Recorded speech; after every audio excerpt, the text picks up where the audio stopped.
Jenna Swimwear, designed for strength, style, and sun-soaked days.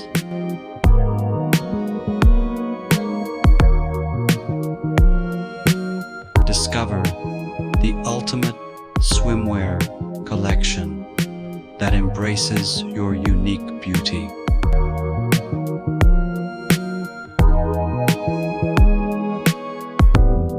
With Jenna, you can make a statement wherever you go.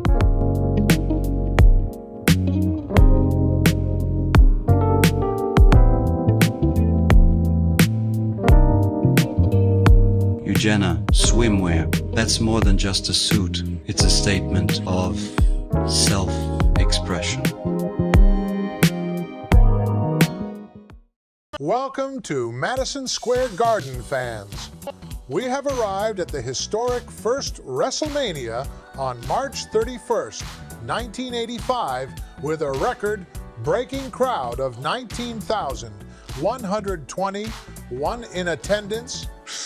An exciting night for wrestling, Gorilla.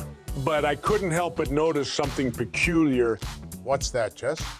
When we opened the show, there was no Easy Lover by Phil Collins and Philip Bailey.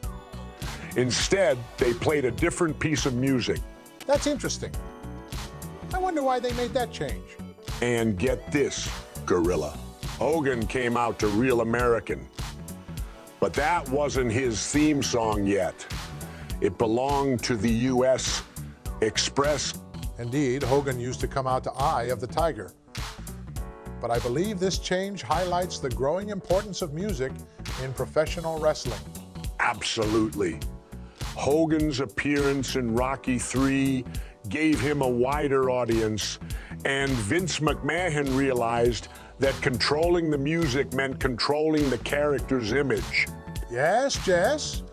We are witnessing the dawn of a new era in wrestling, where the characters and their music become inseparable. What's even more funny is this WrestleMania one opening as if it's broadcasted in space. Yeah, it feels like an intergalactic pay-per-view with the starry backdrop that resembles Star Wars. It's an odd layout that feels so bunchy and jumbled. Mixed in with the interchanging images of the people that are of the superstars that are wrestling in the matches, along with the feuds, along with the celebrities. It's just too much. At this point, WWF only has 20 employees. That's a small number for a company like that. Yeah, but they have a complete production arm and a couple of people who produce the live sports events. So they're pretty self-sufficient. Right. And Vince McMahon originally wanted to be a heel wrestler, but he's found his true calling in television production. He's really good at it too. WWF's production values are top-notch. Yeah, he's a real perfectionist. He wants everything to be just right, and it shows. WWF shows are always entertaining and well-produced. Well, Jesse, as we look back on the history of the WWF, it's clear that the graphics and production value of the TV shows have come a long way. You're not kidding, Gorilla. The first WrestleMania was nothing more than a blacked-out audience. That's right. But since then, WWF has made some major strides. And a lot of that has to be attributed to WWF's deal with Dick Ebersol. Yes.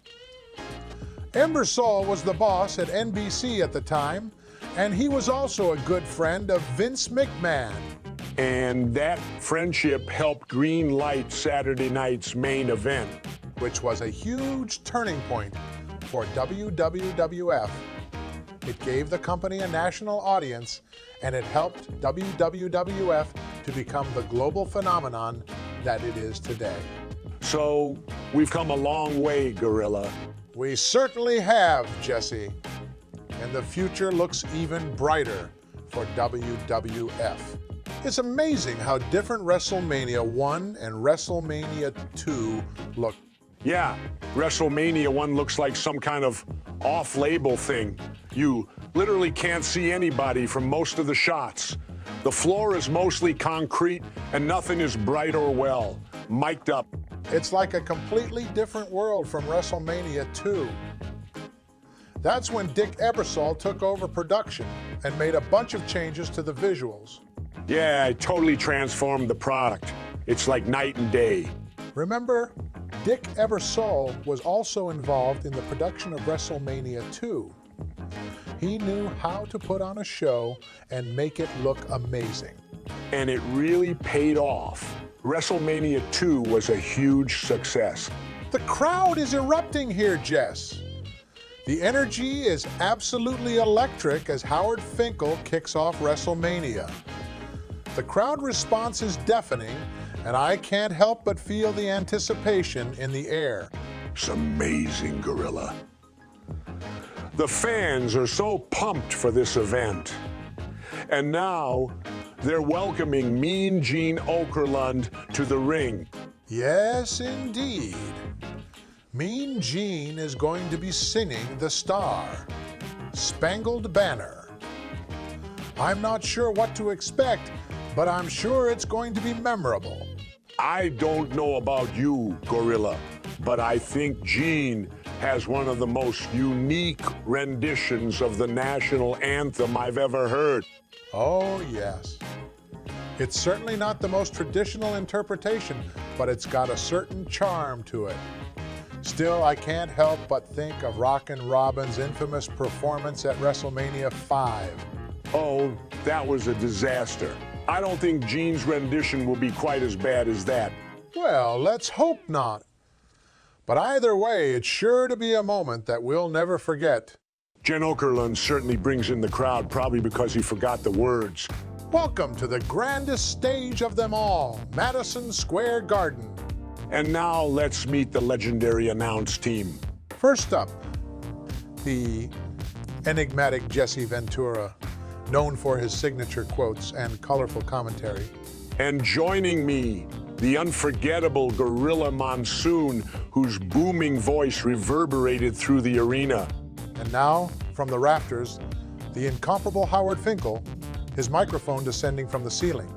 Not to be forgotten, Mean Gene, the master of backstage interviews, whose charisma and relentless enthusiasm made him a fan favorite.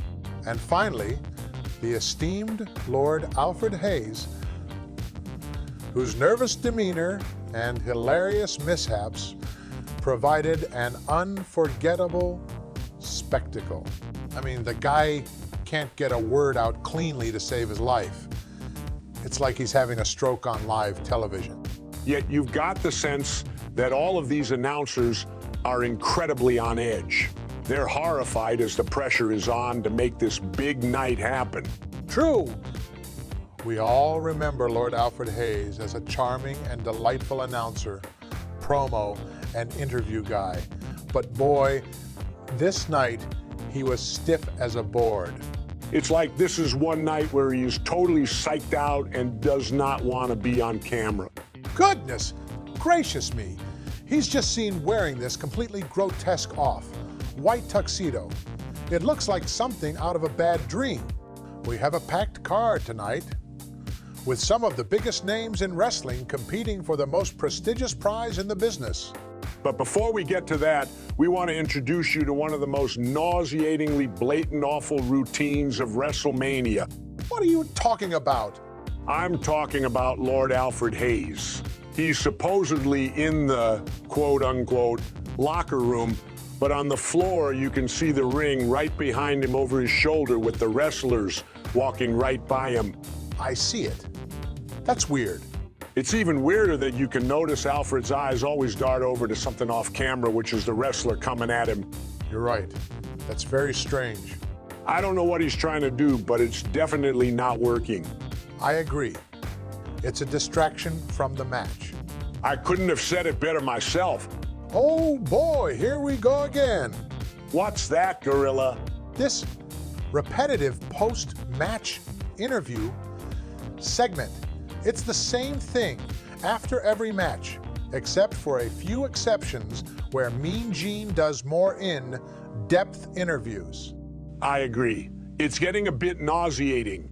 I mean, I understand the need for a quick victory speech or something, but this constant repetition is really getting on my nerves. Especially when the wrestlers just say the same generic stuff.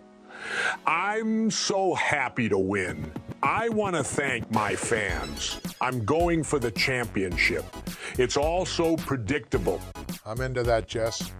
It's like they're all reading from the same script. I wish they would mix it up a bit. Give us some more personality, some more variety. I couldn't agree more. But for now, it seems like we're stuck with this repetitive post-match interview formula.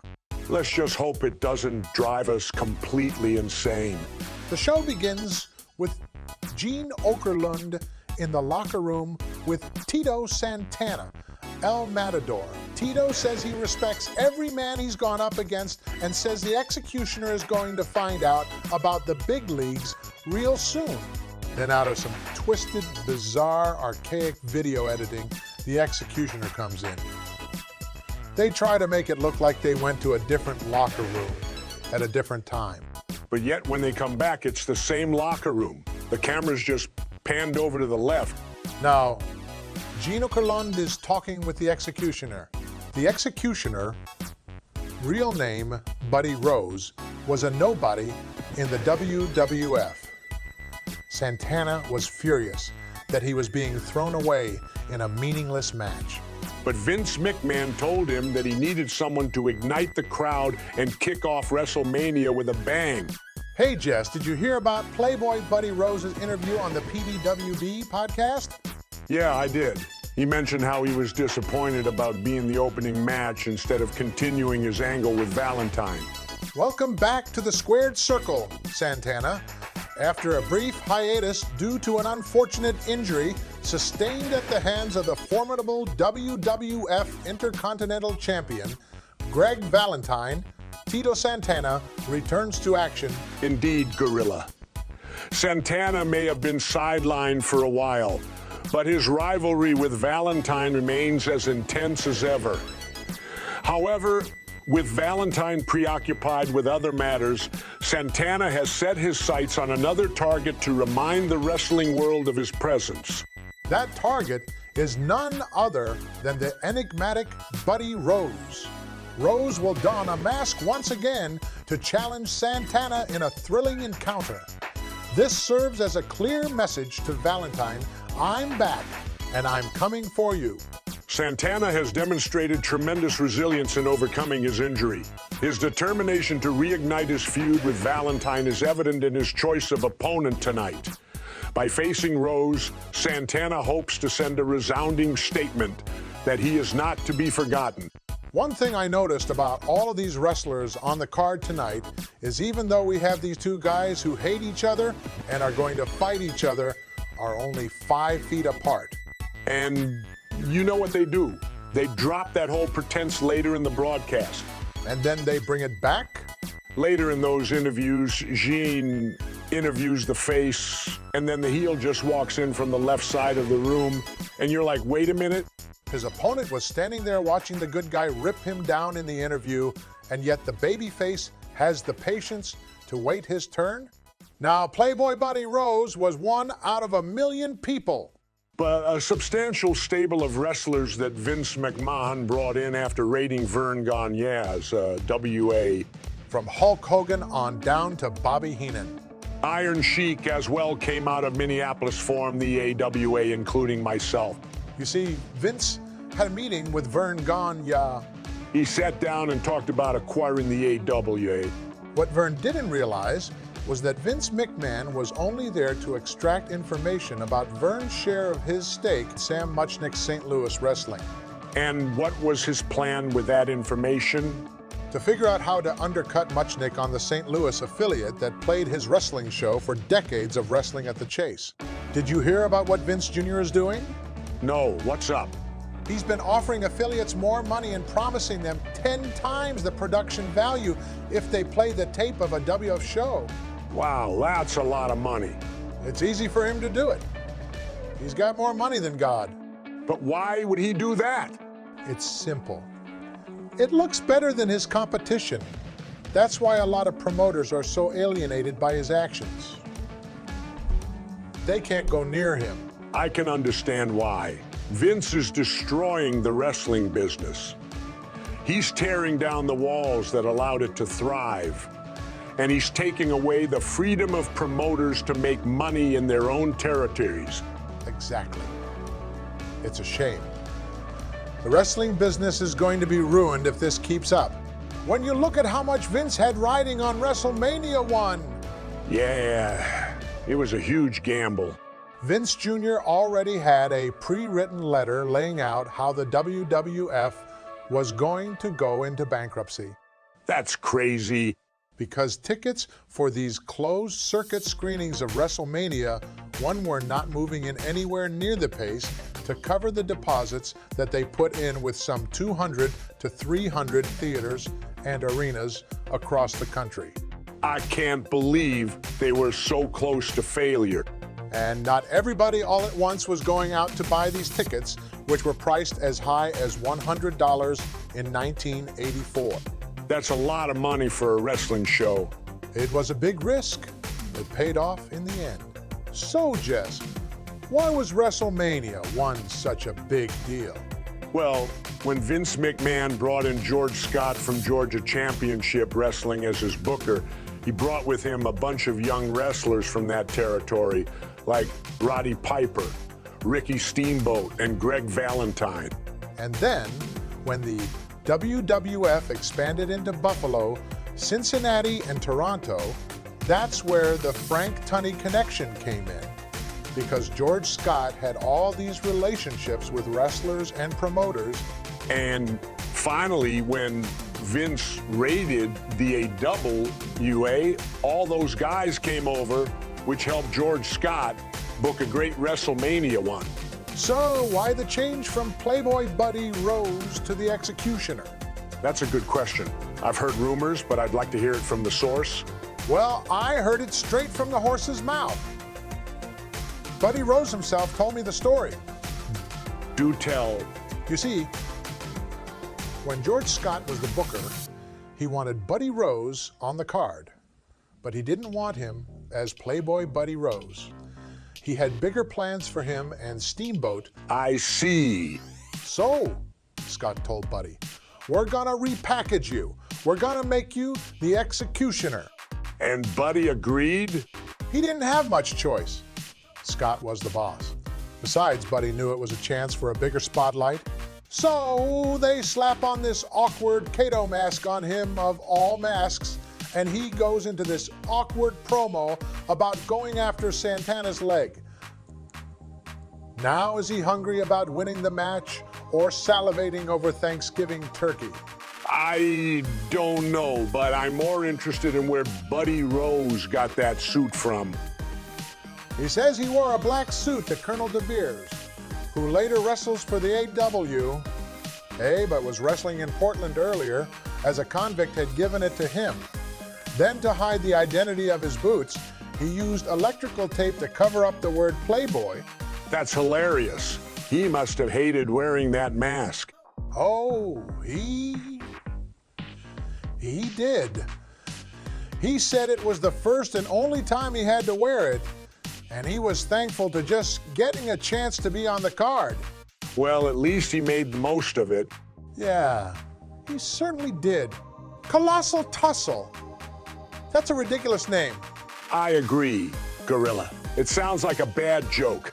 With a name like that, it would have been doomed to failure from the start. People would have called it a colossal hustle, for sure. It reeked of desperation and lack of creativity. I'm glad Vince McMahon changed his mind. Me too. The name WrestleMania is much better. It's iconic and memorable. It's a name that has stood the test of time. Then 6 minutes into the show, Jesse says that WrestleMania is already living up to everything he expected. Yet I'm very excited to have Chico Santana versus The Mask. The Masked Man. Yeah, nice studying your linear notes there, Jesse. I thought Tito was facing the Executioner, not the Masked Man, because he's not even the Masked Man. Jesse makes it sound like Tito is facing the guy who's selling the masks at a Halloween store. So why is Buddy Rose insulting our intelligence? Does that mean that Playboy Buddy Rose is being played by the Masked Man? We start with a spot that has become a cornerstone in most wrestling matches. Indeed, Gorilla. Santana may have been sidelined for a while, but his rivalry with Valentine remains as intense as ever. However, with Valentine preoccupied with other matters, Santana has set his sights on another target to remind the wrestling world of his presence. Yes, Jess. They're not as tight as they should be for springboarding. Can you imagine The Undertaker trying to do his old school maneuver on these ropes? He'd end up on the floor. It's amazing how different WrestleMania 1 and WrestleMania 2 look. Look at Santana now. He's walking up the ropes to rotate the side headlock to the mat. And he lands right on top of the Executioner, laying on his lungs. Just a reminder, folks, the side headlock is not a submission move. It's a wear, down hold. We are delighted to have cameramen and newspaper reporters from all over the world here tonight. This is a real chance and strategy for any pro wrestling organization. It's the first time that photographers and reporters have been given free rein to cover wrestling as an entertainment event. The WWF and other wrestling companies have never done this before. Nowadays, you don't see many people outside of the WWA crew around the ring. Yeah, it's like a no-go zone now. Santana roll up the Executioner for a cradle. Wow. WCW may be where the big boys play, but Santana is showing that WWF is where big boys work. Now the Executioner's targeting the leg as promised with a step over toe hold. But Santana tosses him off Ric Flair style. It's funny that the Executioner does a Bret Hart spot where he's working the leg to set up the sharpshooter. Yeah, but he drapes the leg over the middle rope and then swings off the middle rope and sits down on the exposed leg. I'm sure Gorilla never accused Bret of doing an illegal move. He suddenly looks the other way. I'm sure I would have called him out on that. The Executioner goes for that move again, but gets kicked to the floor. Then all of a sudden we see a flying forearm as Santana hits the flying jalapeno, the flying burrito. The referee waves it off after the figure four without being really anywhere near the Executioner to ascertain that he's quit. In fact, the referee's head is too stuck out of the ass of the ropes to tell if he gave up or not. Now he hears the Executioner going, my leg, as opposed to your leg. Tito reverses the fortune in his favor by hooking the figure four on him. Tito continues to keep the hold locked on the heel after the bell rings. It's almost as if he was waiting for a particular cue to release the figure four. Yes, because there was a big thing here with this brand new pressure to hit those time cues. Right. WWF had been taping all of their TV up to this point in time. So this live television broadcast and closed circuit atmosphere was And it was a lot of wasted money for them if things weren't done on time. That's what Buddy Rose talked about in later interviews. He said that night became the night when wrestling stopped being where you could just have a match. You had to make it short and fit within an exact time frame so they could get the next match on. It certainly made for a very interesting first WrestleMania match. It was over in just 4 minutes and 50 seconds with Tito Santana defeating the Executioner with the figure four lock submission. The Executioner was played by Buddy Rose. Now I feel like this was a weird choice for an opener. The Executioner is such a generic character, and Tito was clearly the guy billed as the star. Yeah, that made it so this felt much more like a squash that you would see on primetime wrestling and not a major show like this. And that's even with the Executioner's undefeated record. I mentioned that Tito could have pinned the Executioner, but he was serving notice by locking in that figure four to Greg Valentine. It's a tease, Jess. They're giving us a glimpse of future matches, just like any other television show. But this isn't all payoffs, Gorilla. WrestleMania wasn't that thing yet. True. But it's starting to get there. The fans are getting hooked on these stories, and they're hungry for more.